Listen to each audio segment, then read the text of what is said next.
बिच्चाले बिहे नगर्दैछ जबसम्म बिच्चा बिहे गरिदिएर तबसम्म बिहे गरिदिँदैन। अनि म चाहिँ कोसँग गर्नु त? भनिरहेको छ। म चाहिँ कोसँग बिहे गर्नु त? मैले त भने त अब तैँले तेरो साथीहरू त दुनियाँभरिको जोड्छे त अब कसलाई भन्नु मैले?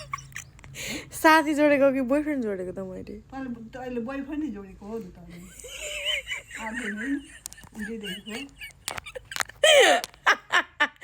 के बोला आमा त्यस्तो के बोला? मैले त्यही सही कुरा बोल्दैछु। हेत्तेरिका तपाईँलाई थाहा भएको जम्मा 2टादेखि 3टा छ अनि कतिवटा चाहिँ होला मेरो बोयफ्रेन्ड? त्यत्रो धेरै हो? कस्तो हुनुहुँदो रहेछ हौ हाम्रो आमा त। धेरैवटा बोयफ्रेन्ड धेरै टाइमसम्म चाहिँ जोडेको हो क्या ती बोयफ्रेन्डहरू। धेरैवटा जोडेको होइन त।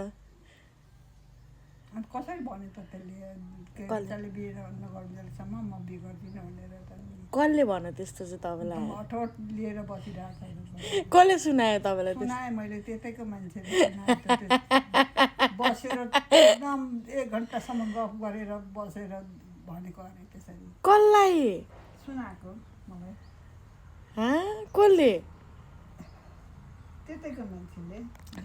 डिमान्ड धेरै हाई भयो बुढेसकालमा। 30 वर्ष पुगिसक्यो डिमान्ड धेरै। जो छ तैँले जोडेको रोजेको त्यही मात्रै त्योभन्दा अरू तैँले यताउता तैँले कतै पनि नदेखा। ओके आमा बुझेँ कि बुझ्न चाहिँ। तर तपाईँ मलाई भन्नु न यता हेर्नु त। म के भन्नु त गएर बाँध्न थालिहाल्छ त बाँध्नेसँग म त्यसरी सुनाउँदिनँ। बाँध्न थालिहाल्छ त्यो। कोसँग बाजे हौ? म कोसँग बाजे? नि तेरो त मनमा परेन भनेदेखि त बाँध्न थालिहाल्छ त अन्त सुनाउँदिनँ म। सुनाउनु न त। मैले चाहिँ सुनाएँ त्यसरी नि। कसले हौ? कसले भन्नु त यता हेर्नु त। ठिक छ मलाई पनि त्यसको त साह्रै माया लाग्छ भने त्यो त पनि मान्छे एउटा हो। त्यो ग्लिसरिन के हेरेको थिएँ मैले सोचेको थिएँ तर तैँले अब गरिस्। एक्लो हुनु जीवन एउटा अनि आमा भविष्यले दिन्छ नि त। सुन्नु न भविष्यले दिन्छ। ल कि अनि तर क्या तपाईँलाई चाहिँ कसले भन्नु म मेरो अहिले भइरहेको बोयफ्रेन्डसँग बोल्दिनँ भनेर चाहिँ कसले सुनायो? कि तपाईँले यस्तै मन चोड्नु भएको मेरो? मन चोडेको होइन।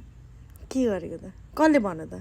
दिदीबहिनी कुरा गरिरहेको थियो त सुनिरहेको थिएँ त मैले। के कुरा गऱ्यौँ हामीले? गफ लाउँछिन् दिदी। गफ लगाएको होइन त मैले त्यही सुनेको त मैले तिमीहरू नै गफ गरिरहेको थियो त बोलेर। हो र? हामीलाई चाहिँ थाहा नभएको गफ तिमीले कसरी सुन्यौ हो बेब? तालको कुरा गर्छिन् हौ दिदी त। बोलेको कुरा सुनिन्छ कानमा।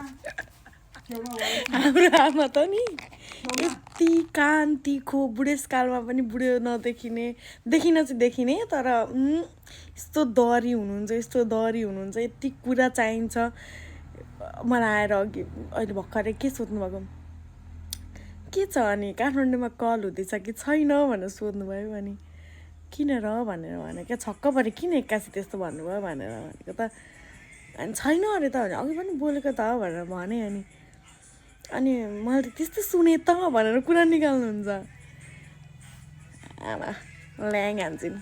तर म काठमाडौँ पोखरा चितवन भैरवा अनि धरान अनि इनरवा इटरी विराटनगर कोहीसँग केही बोल्दिनँ नि आमा।